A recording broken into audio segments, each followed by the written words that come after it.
Christian McCaffrey news, and if you're just joining us, he's got a 2-year extension on top of the 2 years that he had left on his deal. Non-guaranteed money. There was some new money put onto the next 2 years for Christian, but it also lowers the cap figure both this year and next for the 49ers. So kind of a win-win, and it acknowledges who's Christian has been and who they think he's going to be. And that thought has been put out there by some. I've seen it in a number of places, including our guy Guru himself, who thought, if I'm Brandon Ayuk, I'm going to be mad that Christian McCaffrey sort of jumped the line and got paid. I don't think that's a thing, because these deals could not be more different. Different position, totally different money. They're just not the same thing. I would walk out of there if I'm Ayuk thinking that's great, because A, the team's showing again that they're looking to take care of their guys, and B, they just opened up more cap space. Maybe that's going to help me get some of mine. But there is one person who I would argue could look at this whole situation and go, oh, okay. And he goes by the name Deebo Samuel. Much as I can, actually. I know this is a stressful time, and he's done a tremendous job throughout his career here. And when it comes to things like this, it get tough, and some things you kind of take personal, and it's just like overall, it's just a stressful process, to be honest with you. Okay, so that's Deebo talking about the contract negotiations, whether he gives advice to Brandon Ayuk, because he's done this recently. But think about it.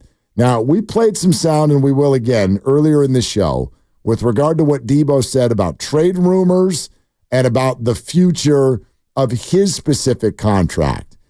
I think he's been aware for a while. If Brandon gets a big deal, he's probably going to get let go at the end of the year. But if I'm Deebo, forget Brandon for a second. Don't you get a little bit bugged by what they just did for Christian? So wait a minute. You're telling me someone's played really well for you, and you're willing to throw a little extra money on top of a current deal to take him to his 32nd birthday. Who else on the 49ers could ask for the exact same thing? I would argue it's Deebo Samuel, and they're not. And that is very much, to me, that's a message about what is very, very likely to happen. And again, he was asked specifically, are you aware that the Niners could move on from you at the end of the year? At the end of the day, contract was signed. I know what I signed up for, and we just focus on this year. Okay. So, if anybody, and I'm not saying he is, right, but if anybody was going to be annoyed by the structure of Christian, it's not Brandon, it's Deebo. I agree. And you look at his situation, and he's getting 28.6 this year, which is the cap hit, and a lot of it is in the base, and he's got a big prorated signing bonus that he already got. So the true money he's going to get is not quite that high, but you get to the end of this year, and you're right, Mark, you look at next year, and the cap hit is $24 million, and the ability to get out from underneath it is a lot easier at the end of this season. So if the Niners were totally committed to keeping Deebo and making him whole like they did Christian McCaffrey, then they could have taken this contract, lowered the cap number for Deebo significantly, added on a couple of years, and he already has a couple of voided years on the back end of his deal already.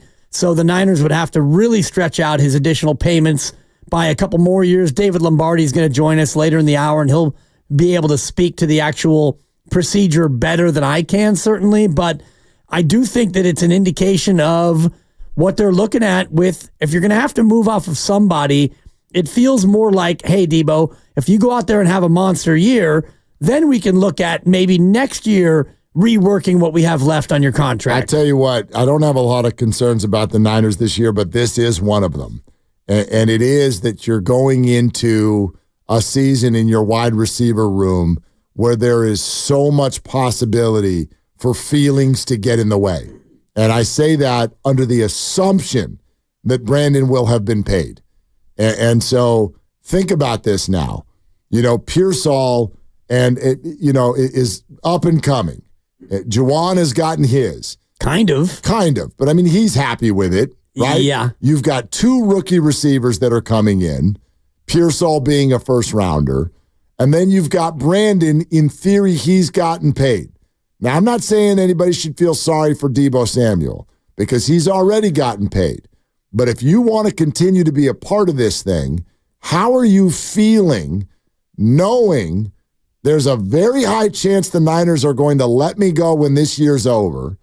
So he's going to be very motivated to show out, because that means if you end up on the open market, your money is affected by your numbers for this year. And if the Niners are over here just feeding Brandon and feeding Kittle and new guy Logan Thomas and Ricky Pearsall, some looks. Exactly. And Deebo's over here, or target share goes from 8 a game down to 6. You're telling me that that's not going to go to the sideline ever. I hope. That takes a lot of maturity from all of the guys.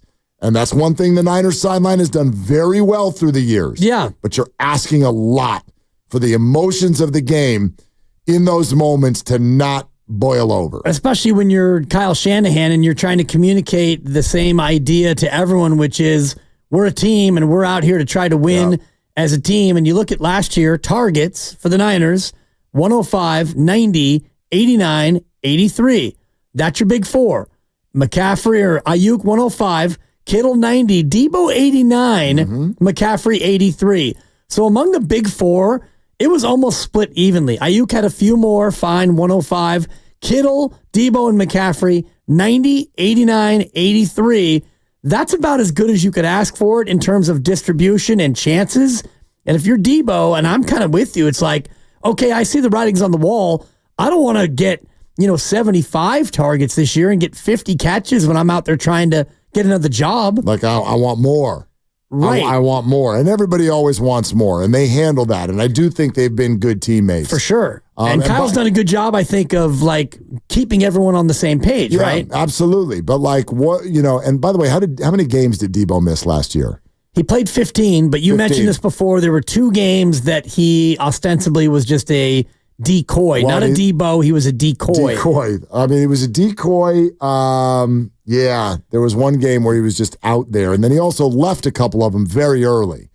I think including the Cleveland game, right? The one that their first loss of the year. He left very early. Arizona, he had no targets, no catches. He did have 3 carries. Cleveland, he had 1 target, no catches. He had a couple carries. And then he missed Minnesota and Cincinnati. So that was the game you're thinking of. Yep. And then after that, though, out of the bye, he was pretty darn good. Pretty good. Yeah. See, I think with all of this, everyone's talking about McCaffrey and Ayuk. I think this is the comment of the day when he was asked if he had heard about the trade rumors at the draft. Yeah, I heard it. Had a conversation with my agent about it. That was going back and forth with whoever it was. But it was a thing at first. But, we done moved past it, so we're here to get better. Okay, so he confirms that there was a lot of talk. He confirms that it was a thing and that he talked to his agent. And then we moved through it, and here we are, and we're going to focus on this year. There are a lot of questions